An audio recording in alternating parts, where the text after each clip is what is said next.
click on the keyword gap feature and enter your primary domain.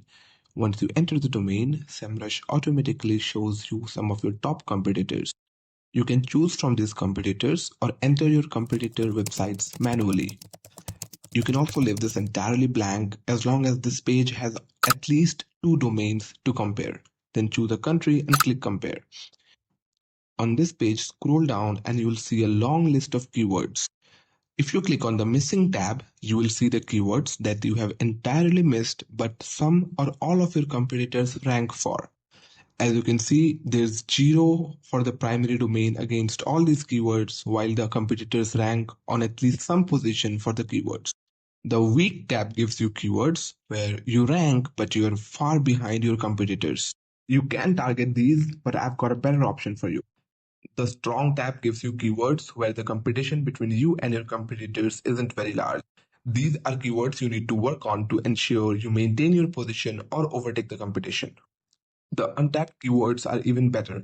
These are keywords for which most of your competitors are not ranking for, hence giving you a unique opportunity. The unique tab is simply a list of keywords that are unique to you and none of your other competitors rank for it.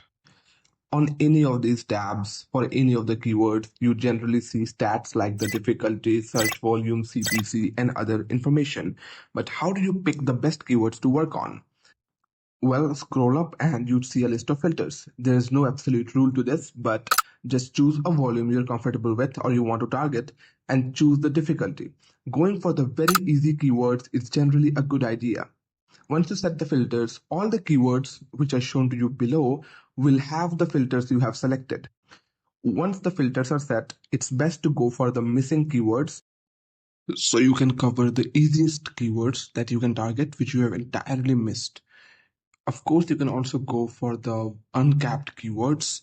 These are the keywords that everyone missed, including you and your competitors, and these also are extremely easy to cover.